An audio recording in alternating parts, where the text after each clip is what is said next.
This Teaching City funded project focused on active transportation for age-friendly communities. It brought in additional funds from the Social Sciences and Humanities Research Council, allowed for multiple students to engage with the topic, enabled consultation with the community, and has led to the development of several innovative new projects. The purpose of this research project was to gather information on the barriers to active transportation that older residents of the City of Oshawa experience, and to engage the city and regional staff, researchers, students, and seniors in the City of Oshawa to create innovative solutions to identified barriers. While the focus of this work was on older adults and was well aligned with the city's commitment to becoming age-friendly, active transportation infrastructure and policies affect all residents of all ages, as improvements aimed at supporting active transportation in older adults would also benefit the rest of the population.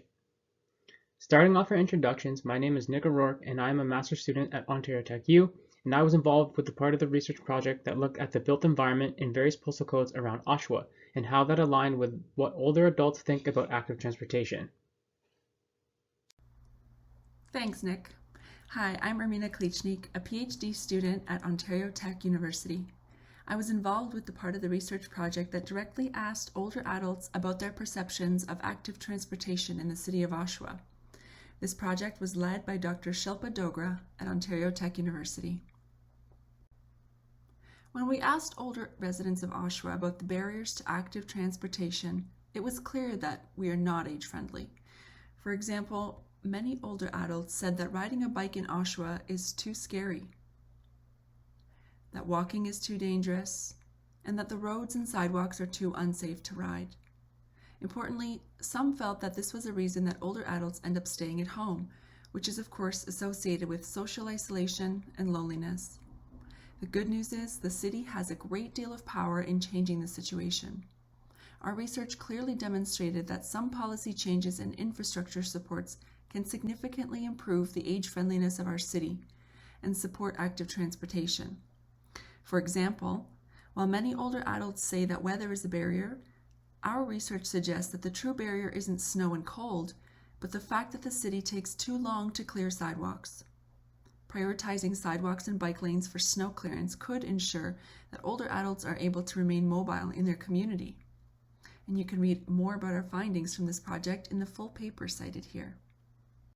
We also use postcode data to see how well these perceptions line up with the built environment. Using neighborhood walk and bike scores, as well as data from the Canute database on transit stops, points of interest, intersection density, and overall active living environment scores, we described active transportation friendliness of 4 Oshawa neighborhoods. We found out that on average, out of a best possible score of 5, Oshawa neighborhoods are between 2 and 3. Walk, bike, and transit scores were also below the 50th percentile for all of the neighborhoods, indicating a lack of active transportation-friendly infrastructure. The effect of these low scores on older adults can be dramatic. Most older adults won't even consider walking or cycling if the built environment isn't safe. This perpetuates a need for single-use vehicles such as cars. However, many older adults are unable to drive and therefore end up stuck at home. Here we can see a close-up of the figure, which has pictures from each of the 4 neighborhoods we studied. Some notable aspects include the lack of sidewalks, uneven sidewalks, and a clear focus on automobile travel. But it's not all bad. As seen in Neighborhood 1, there are painted lanes for bike travel. Unfortunately, most older adults do not feel that a painted line offers protection against traffic. Thus, separated lanes are needed, and improvement is still warranted. Several simple solutions can be implemented to support age-friendly active transportation, as became evident at our think tank. In this picture from British Columbia, we can see that the municipality has taken advantage of several features to improve active transportation. For example, we can see physically divided bike lanes and sidewalks, appealing and environmentally conscious greenery between cars and pedestrians, allowing for improved safety and convenience. Where do we go from here? Well, that's up to you. Supporting active transportation and prioritizing people over cars has been shown to be good for the local economy, for quality of life, and most importantly, it enhances the age friendliness of our communities. Thank you.